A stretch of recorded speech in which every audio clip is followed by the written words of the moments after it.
The S is dead. Apple's new, most powerful smartphones are the iPhone 11 Pro and the iPhone 11 Pro Max, and they're basically what you expected them to be. They're more powerful versions of last year's phones, but with powerful processors, better battery life, improved cameras, and a lot of under-the-hood improvements. We got the chance to take a look at both of these with a little more depth here at Apple's event, so let's take a closer look at Apple's new line of Pro devices.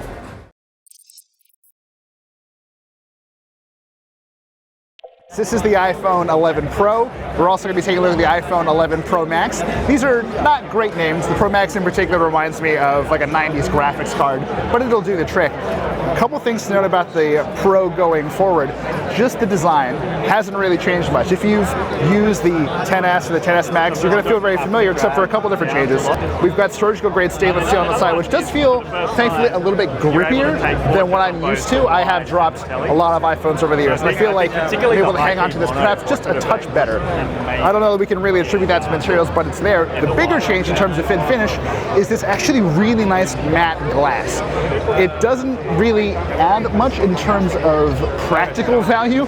I suspect it'll probably shatter just as easily as a standard iPhone, but it feels really nice, and sometimes that's all you really need.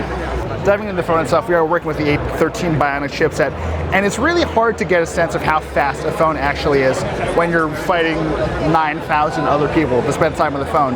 But this is Apple's most powerful CPU to date, and just based off of quickly thumbing through apps, launching things, going to websites, and trying games like this, Pascal's Wager, which we saw on stage, we're actually getting a sense that there is a lot going on here. The performance from what we've seen so far is pretty remarkable.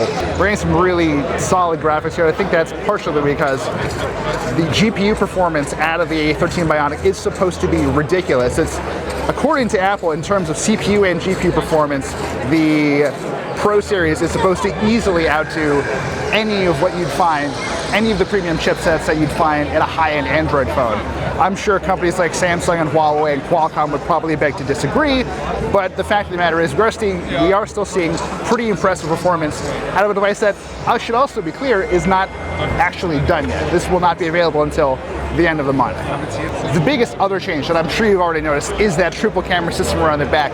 The iPhone XS and the XS Max previously had the telephoto and the standard wide camera, but we have the addition of an ultra wide here, which to me has always been the most important. If you're actually trying to add value to a multi-camera system, telephoto is fine, but wide angle really kind of gets you where you go. And here's a great example of how slick the interface is. When you're shooting and you're framing shots with that standard wide camera, you can actually see the overflow. You can actually see how much more of the field of view you actually could get when you do switch into that wide mode, that ultra wide mode. And I do actually really like the dial interface as well. It gives you a really, really granular level of control over your focal length. And actually, if you take a look, as I'm switching between these three cameras, there have been situations in the past with phones like LG's G series where you get a pretty noticeable stutter, and that doesn't feel great, especially when you're trying to get video shot. But as you're migrating between these three cameras, everything does feel remarkably smooth. Speaking of video, Apple has pretty dramatically kicked up its video chops this year. Again, you're able to switch between these three cameras really, really easily. But if we do get some footage, I'm going to try and keep everyone's face out of this. Well, look at that. You can easily shoot 4K 60. The A13 Bionic is really, really solid for shooting that high resolution footage. I do also have to point out that you can take slow motion selfies with the front facing camera, and the results are kind of as horrifying as you would expect. Just look at that. Look at that. Look at the resolution, the speed.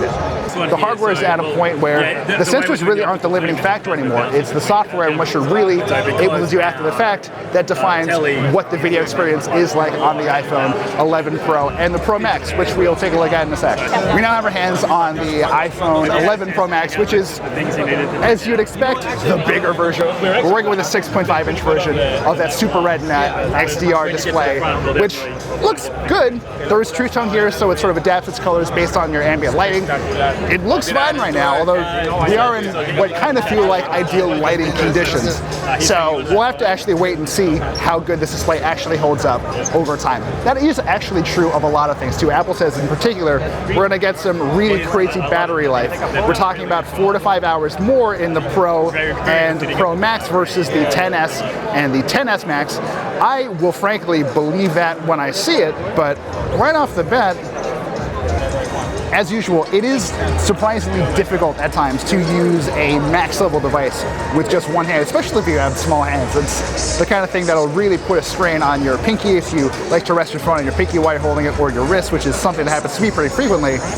But I haven't had too much trouble with it. I do sort of like the Sony approach where you get the super long aspect ratio, but an ultimately narrower design that fits more nicely in your hand. But this is sort of the classic Apple big phone design, updated for 2019.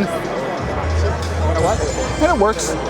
It's not maybe the most exciting update that we could have received, but I think we're seeing a lot of really substantive upgrades in a lot of different areas.